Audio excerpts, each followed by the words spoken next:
യേശു മിശിഹായിക്ക് സ്തുതിയായിരിക്കട്ടെ. വിശുദ്ധവാരം പെസഹ വ്യാഴം. ഇന്ന് നമ്മൾ ധ്യാനിക്കുന്നത് വിശുദ്ധ യോഹന്നാന്റെ വിശുദ്ധ സുവിശേഷം 13-ാം അധ്യായം 1 മുതൽ 15 വരെയുള്ള വാക്യങ്ങളാണ്. യേശുനാഥൻ ശിഷ്യന്മാരുടെ കാൽപാദങ്ങൾ കഴുകിയതിനെ കുറിച്ചാണ് സുവിശേഷത്തിൽ നമ്മളിന്ന് ധ്യാനിക്കുന്നത്. ഇന്ന് തിരുസഭ പാരമ്പര്യമായി 3 കാര്യങ്ങളെ കുറിച്ചാണ് ധ്യാനിക്കുന്നത്. ഒന്ന്, ക്രിസ്തുവിന്റെ പരസ്നേഹ പ്രവൃത്തിയുടെ ഏറ്റവും വലിയ അടയാളമായ കാലുകഴുകൽ ശുശ്രൂഷ. 2, പൗരോഹിത്യത്തിന്റെ സ്ഥാപനം. 3, തിരുശരീരത്തിന്റെയും തിരുരക്തങ്ങളുടെയും കൂദാശയായ പരിശുദ്ധ കുർബാനയുടെ സ്ഥാപനം. ഈ 3 വലിയ രഹസ്യങ്ങളെ നമ്മൾ ധ്യാനിക്കുമ്പോൾ യേശുനാഥൻ നമ്മളോട് എന്താണ് ആവശ്യപ്പെടുന്നത്, അല്ലെങ്കിൽ സഭയുടെ ഇന്നത്തെ ഏറ്റവും വിശേഷമായ ഈ ദിവസത്തിലേക്ക് നാം കടന്നെടുക്കുമ്പോൾ എന്ത് മനോഭാവത്തോടെ ആയിരിക്കണം ഞാൻ അവന്റെ അൾത്താരയ്ക്ക് മുമ്പിലായിരിക്കേണ്ടത്? യേശുനാഥന്റെ ഈ പരസ്നേഹ പ്രവൃത്തിയുടെ ഉദാഹരണമായ ഈ സുവിശേഷ ഭാഗത്ത് ഇത് ആരംഭിക്കുന്നത് തന്നെ ഈ ലോകം വിട്ട് പിതാവിന്റെ സന്നിധിയിലേക്ക് പോകാനുള്ള സമയമായി എന്ന് പെസഹ തിരുനാളിന് മുമ്പ് യേശു പറഞ്ഞു. ലോകത്തിൽ തനിക്ക് സ്വന്തമായുള്ളവരെ അവൻ സ്നേഹിച്ചു, അവസാനം വരെ അവൻ സ്നേഹിച്ചു എന്നാണ്. അപ്പൊ ഈ 2 പ്രധാനപ്പെട്ട കാര്യം, ഒന്ന് കടന്നുപോകലാണ്, പിതാവിന്റെ അടുത്തേക്ക് പോകുന്നത്. അപ്പൊ നമുക്കറിയാം പെസഹ എന്ന വാക്കിന്റെ അടുത്തും കടന്നുപോകലാണ്. പിന്നെ സ്നേഹിച്ചു, അവസാനം വരെ സ്നേഹിച്ചു. അപ്പൊ ഈ 2 പദത്തിനും വലിയൊരു അർത്ഥമുണ്ട് ഇന്നത്തെ സുവിശേഷവുമായി ബന്ധപ്പെട്ട് നമ്മൾ ചിന്തിക്കുമ്പോൾ, പ്രത്യേകിച്ച് ഇന്നത്തെ കൂദാശയുമായി ബന്ധപ്പെട്ട് ചിന്തിക്കുമ്പോൾ. അപ്പൊ അവന്റെ കടന്നുപോകലായിരുന്നു, അവൻ പിതാവിന്റെ അടുക്കിലേക്ക് പോവുകയാണ്, അവൻ സ്നേഹിച്ചുകൊണ്ട് കടന്നു പോവുകയാണ്. ക്രിസ്തുവിനെ നമുക്ക് അടിവര ഇടാവുന്നത് അവൻ സ്നേഹിച്ചുകൊണ്ട് കടന്നുപോയവനാണ്. അപ്പൊ അവന്റെ ഈ അൾത്താരയിലേക്ക് ഞാൻ കടന്നു വരുമ്പോൾ എന്റെ ഈ കടന്നുപോകലും സ്നേഹിച്ചുകൊണ്ടുള്ള കടന്നുപോകലായിരിക്കണം. ഇനി ഇതിന് പഴയ ഒരു അർത്ഥവും കൂടെ ഉണ്ട്. പഴയ പെസഹ, യഹൂദന്മാർ പെസഹ ആഘോഷിച്ചത് ഈജിപ്തിൽ നിന്നുള്ള അവരുടെ കടന്നുപോക്കായിരുന്നു. അവര് ഈജിപ്തിൽ നിന്ന് ഇസ്രായേലിലെ എന്ന പുതിയ രാജ്യത്തിലേക്ക് കടന്നു പോവുകയാണ്. അവര് സ്നേഹിച്ചുകൊണ്ടാണ് കടന്നുപോയത്. അവർ സ്നേഹിച്ചുകൊണ്ടായിരുന്നു കടന്നു പോകേണ്ടിയിരുന്നത്, ദൈവത്തെ സ്നേഹിച്ചുകൊണ്ട് കടന്നു പോകണം. പക്ഷെ പലപ്പോഴും അവര് പിറുപിറുത്തും ദൈവത്തിനെതിരെ പഴിചാരിയും ഒക്കെ അവർ കടന്നുപോയതുകൊണ്ട് അങ്ങനെ കടന്നുപോയത് ആരും അത് കടന്നുപോയതില്ല. അവരെല്ലാവരും അവിടെ തന്നെ നാശം സംഭവിച്ചു. ദൈവത്തിനോട് എതിർത്തവരോ മറുതരിച്ചവരോ ആരും കടന്നുപോയിട്ടില്ല. അപ്പൊ ആ തേനും പാലും ഒഴുകുന്ന കാനാൻ ദേശത്തിൽ എത്തിയവരൊക്കെ ദൈവത്തിന്റെ സ്നേഹത്തിൽ നിന്നിരുന്നവർ മാത്രമാണ്. അപ്പൊ സ്നേഹമുള്ളവർക്ക് മാത്രമേ ഈ കടന്നുപോകലിൽ പങ്കുചേരാൻ പറ്റൂ. ക്രിസ്തു കടന്നുപോകൽ പൂർത്തിയാക്കിയത് സ്നേഹിച്ചതുകൊണ്ടാണ്. അതുകൊണ്ട് ക്രിസ്തുവിന്റെ ബലിയിലേക്ക് വരുമ്പോൾ എനിക്കുണ്ടാവേണ്ടത് സ്നേഹം. അപ്പൊ അതുകൊണ്ടാണ് പരസ്നേഹത്തിന്റെ പ്രവൃത്തിയായ കാലുകഴുകൽ ശുശ്രൂഷ ആദ്യം നടത്തിയ ക്രിസ്തു. പിന്നെ പൗരോഹിത്യത്തിന്റെ സ്ഥാപനം നടക്കുന്നത്. ഈ പൗരോഹിത്യം എന്ന് പറയുന്നത് ശുശ്രൂഷ പൗരോഹിത്യമാണ്. എല്ലാ ക്രൈസ്തവരും പുരോഹിതരാണല്ലോ. എന്നാൽ ഈ പൗരോഹിത്യം സ്വീകരിച്ചിരിക്കുന്ന റോയൽ പ്രീസ്റ്റ്ഹുഡ്, രാജകീയ പൗരോഹിത്യം സ്വീകരിച്ചിരിക്കുന്നവരെ ശുശ്രൂഷ ചെയ്യാൻ വേണ്ടി ശുശ്രൂഷ പൗരോഹിത്യം കൊടുത്തിരിക്കുകയാണ്. അപ്പൊ അതും പരസ്നേഹ പ്രവൃത്തിയുടെ ഒരു ഭാഗം തന്നെയാണ്. ഇനി എല്ലാ സ്നേഹത്തിന്റെയും മാതൃകയായി അവൻ തന്നെ പറഞ്ഞൊരു വാക്കുണ്ട്, തന്റെ സ്നേഹത്തിന് വേണ്ടി ജീവൻ ബലി കഴിക്കുന്നതിനേക്കാൾ വലിയ സ്നേഹമില്ല. അതിന്റെ ഉദാത്ത മാതൃകയാണ് തന്റെ ശരീരവും രക്തങ്ങളും അവൻ ബലിയായി മാറ്റുകയാണ്. അപ്പൊ ഇത് 3 സ്നേഹത്തിന്റെ പ്രവൃത്തികളാണ്. അപ്പൊ സ്നേഹമില്ലാതെ എനിക്ക് ബലി അർപ്പിക്കാൻ പറ്റത്തില്ല. ഞാൻ ആരെയൊക്കെയാണ് സ്നേഹിക്കേണ്ടത്? ഞാൻ എനിക്കുള്ള എല്ലാവരെയും സ്നേഹിക്കണം. കാരണം ക്രിസ്തു സ്നേഹിച്ചത് ആരെയൊക്കെയാണ് എന്ന് നമുക്ക് മനസ്സിലാവുന്നുണ്ട്. തന്നെ ഒറ്റിക്കൊടുക്കാനിരുന്നവനെയും തള്ളിപ്പറഞ്ഞവനെയും തന്നെ വിട്ടുപേക്ഷിച്ച് ഓടി മറഞ്ഞു പോകാനിരുന്നവരെയും എല്ലാം അവൻ സ്നേഹിച്ചു. അപ്പൊ അതിന്റെയൊക്കെ ഭാഗമായിട്ടാണ് കാല് കഴുകുന്നത്. ഈ കാല് കഴുകുന്ന എല്ലാവരെയും അവൻ സ്നേഹിച്ചുകൊണ്ടിരിക്കുകയാണ്. അപ്പൊ ഈ സ്നേഹത്തോടു കൂടെ ആണെങ്കിൽ ഈ ബലി എനിക്ക് യോഗ്യതയോടുകൂടെ അർപ്പിക്കാൻ പറ്റുള്ളൂ. സ്നേഹത്തിന്റെ കുറവുള്ളിടത്ത് ഈ ബലി എനിക്ക് അർപ്പിക്കാൻ പറ്റത്തില്ല. അപ്പൊ ഈ ബലി അർപ്പിക്കാൻ വരുമ്പോഴേ എനിക്ക് ഉണ്ടാവേണ്ട ഒരു മനോഭാവമാണ് സ്നേഹം എന്ന് പറയുന്നത്. വളരെ മനോഹരമായ ഒരു സംഭവം കേരളത്തിൽ അടുത്തിടെ നടക്കുന്നുണ്ടായി. ഒരു വൈദികൻ കുറച്ച് അപ്പച്ചന്മാരെയും അമ്മച്ചന്മാരെയും കൊണ്ട് വിനോദയാത്രയ്ക്ക് പോവുകയാണ്. അപ്പോൾ തിരികെ വരാമെന്ന് പറഞ്ഞ സമയത്ത് അദ്ദേഹം തിരികെ എത്തിയില്ല.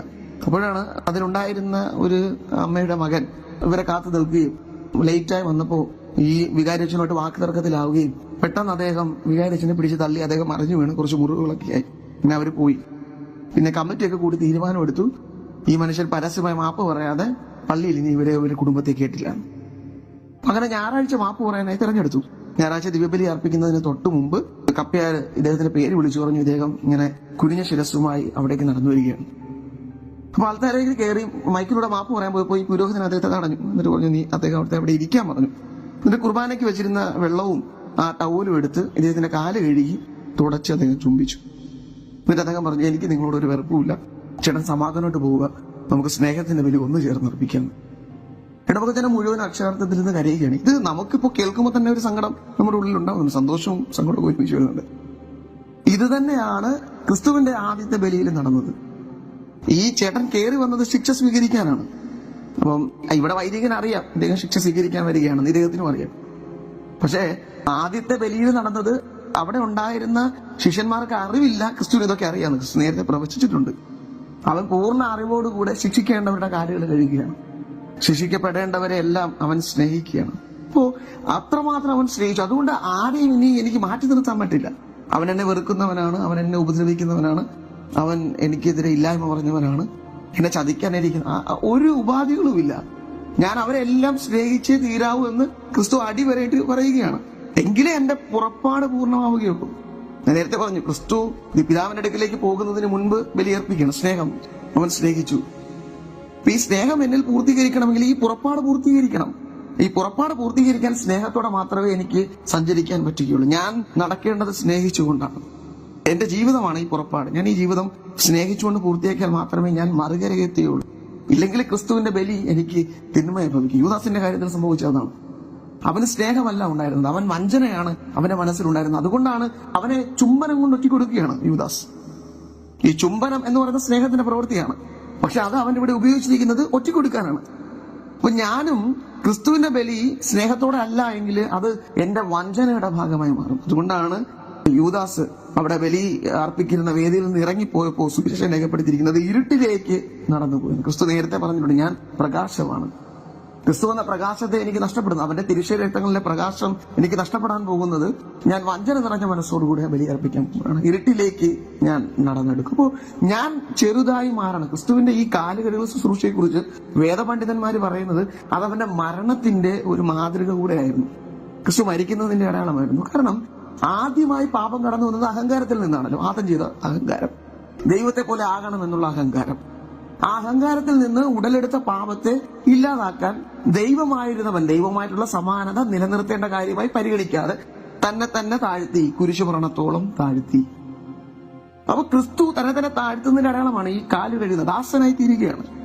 ഇവിടെ ഒരാള് മനുഷ്യനായവൻ ദൈവത്തിന്റെ ഛായയിലും സദൃശത്തിലും സൃഷ്ടിക്കപ്പെട്ടിട്ടും ദൈവമാകണമെന്ന അഹങ്കാരം തലയ്ക്ക് പിടിച്ചുകൊണ്ട് അവൻ അനുസരണക്കേട് കാണിച്ചു പാപം വരുത്തി വെക്കുമ്പോൾ ഇവിടെ ദൈവം ആണെന്ന് പൂർണ്ണമായ ബോധ്യമുള്ള ഒരാള് ദൈവത്വത്തെ മുഴുവനും മറച്ചുവെച്ച് മനുഷ്യ സ്വഭാവവും അതും മറച്ചുവെച്ച് ദാസനായി തീർന്ന് കാല് കഴുകുകയാണ്. മരണം സംഭവിക്കുകയാണ്. അവന്റെ ക്രിസ്തുവിന്റെ പൂർണ്ണത അവിടെ സംഭവിക്കുകയാണ്. അപ്പൊ ഈ മരണമാണ് അവൻ ഇവിടെ എനിക്ക് കാണിച്ചിരുന്ന ഈ സ്നേഹത്തിന്റെ പ്രവൃത്തിയാണ് ഇനി ഞാൻ തുടരണമെന്ന് അവൻ ആവശ്യപ്പെട്ടിരിക്കുന്നത്. ഞാൻ നിങ്ങളെ സ്നേഹിച്ചതുപോലെ നിങ്ങൾ സ്നേഹിക്കുക. യോഹന്നാന്റെ സുവിശേഷത്തില് ഈ സ്നേഹം എന്നുള്ള പദം ഒരുപാടുണ്ട്. അതിന്റെ ഒരു അർത്ഥം കൂടി വളരെ വ്യക്തമാണ്. AD 90-കളിൽ യോഹന്നാൻ സുവിശേഷം എഴുതുമ്പോൾ വലിയ പീഡനങ്ങൾ കൊടുമ്പിരി കൊണ്ട് നടക്കുക എന്ന് പറഞ്ഞു തിരുസഭയിൽ. ക്രിസ്ത്യാനികളായവരെല്ലാം കൊല വിളിക്കുന്ന സമയത്ത് യോഹന്നാൻ സുവിശേഷം എഴുതുമ്പോൾ ഒരു പദം പോലും ശത്രു എന്ന് അദ്ദേഹം എഴുതിയിട്ടില്ല. ഇത്രയധികം പീഡനങ്ങൾ നടന്നിട്ടും അദ്ദേഹം പറഞ്ഞ ശത്രുക്കളില്ലെന്ന്. ബാക്കി സുവിശേഷങ്ങളിലെ ശത്രുക്കളെ സ്നേഹിക്കാൻ ക്രിസ്തു പറയുന്നുണ്ട്. ഇവിടെ ഞാൻ നിങ്ങളെ സ്നേഹിച്ചതുപോലെ നിങ്ങൾ സ്നേഹിക്കുന്നേ ഉള്ളൂ. ശത്രു എന്ന പദമേ യോഹന്നാന്റെ സുവിശേഷത്തില്ല. കാരണം എല്ലാവരും യോഹന്നാന്റെ സ്നേഹം കൊണ്ട് മിത്രങ്ങളാണ്. അപ്പൊ അങ്ങനെ ഒരർത്ഥം കൂടി ഈ സുവിശേഷത്തിനുണ്ട്. എനിക്ക് ശത്രുക്കൾ പാടില്ല, ക്രിസ്ത്യാനികൾക്ക് ശത്രുക്കൾ പാടില്ല, ക്രിസ്തുവിന്റേതായിട്ടുള്ളവർക്ക് ശത്രുക്കൾ പാടില്ല. എല്ലാവരും മിത്രങ്ങളാണ്. അതുകൊണ്ടാണ് കുരിശിലേക്ക് കിടക്കുമ്പോൾ അവൻ അവസാനം പ്രാർത്ഥിച്ചത് ശത്രുക്കൾക്ക് വേണ്ടി ദൈവം ഇവർക്ക് ഇത് എന്താണ് ചെയ്യുന്നത് അറിയില്ല, ഇവരോട് ക്ഷമിക്കണമേ എന്നാണ്. പൂർണ്ണമായ സ്നേഹം, ആരോടും വെറുപ്പും വിദ്വേഷവും ഇല്ല.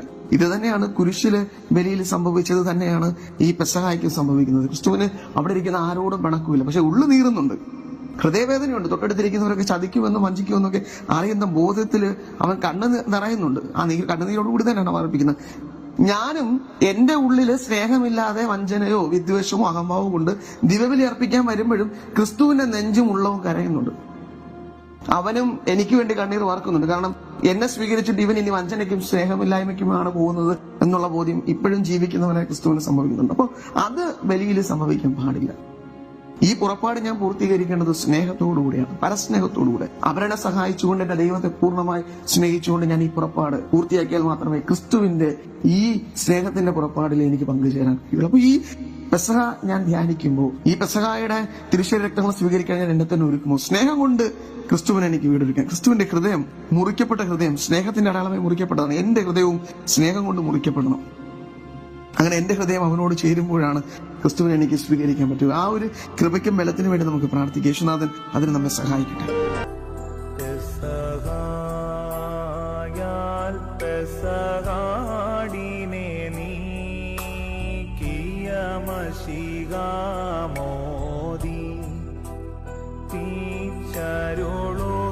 കൃപ നിൻ പെസഹായാൽ പെസഹ യാൽ പെസഹാടിനെ നീക്കിയ മശിഹാമോദി പീച്ചരുളുക കൃപ നിൻ പെസഹാ